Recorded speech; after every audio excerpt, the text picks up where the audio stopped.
Bonjour les amis, alors vous le savez, ce dimanche 14 février, c'est la grande fête des amoureux, la Saint-Valentin. J'ai d'ailleurs mis mon beau nœud rouge. Alors je me suis dit, pourquoi ne pas surprendre votre bien-aimé avec un poème?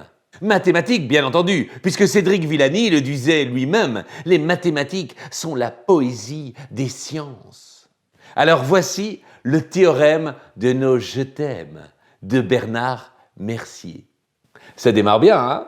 Je voudrais t'aimer à la puissance infinie pour que notre amour ne soit jamais monotonie. Attendez, je crois qu'il manque quand même quelques détails pour être sûr de pécho. Musique, décor, lumière. C'est quand même mieux comme ça, non?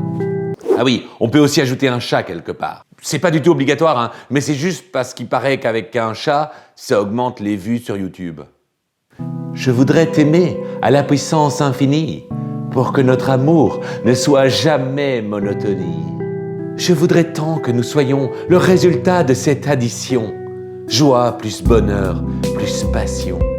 Je voudrais que tu sois les décimales du nombre pi, celles qui aujourd'hui ne sont toujours pas finies. Là, si vous le sentez et que vous voyez que ça démarre bien, vous pouvez même tenter de réciter les décimales. 3,14,15,5,9,2,6,5,3,5,8,9,7,9, etc.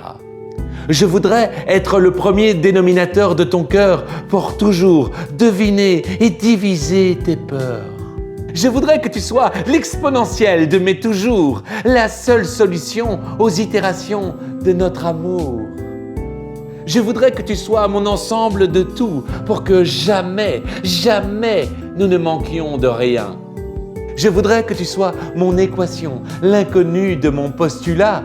Surtout ne jamais être le résultat d'une odieuse soustraction. Moi, sans toi, n'existe pas. Je voudrais calculer la surface de tes yeux sans jamais la diviser par deux. Bien sûr, si il ou elle est borgne, ça peut être, je vous conseille d'éluder. J'aimerais que tu sois la limite de mes fonctions vitales, celles qui seront ma plénitude dans l'espace-temps de nos habitudes. Bon, répétez quand même un peu avant, mais je vous assure qu'avec ça, vous êtes certain de surprendre votre partenaire. Bon, pour les décimales de pi, entre nous, si vous avez des légers problèmes de mémoire, vous pouvez aussi bien raconter n'importe quoi, puisque entre nous, ça m'étonnerait très fort que votre partenaire vous corrige de tête. N'hésitez d'ailleurs pas à me dire en commentaire sa réaction, hein, parce que je ne doute pas un seul instant que, bien sûr, vous allez apprendre ce poème, hein? Allez, on se retrouve très vite pour de nouvelles aventures. Des bises!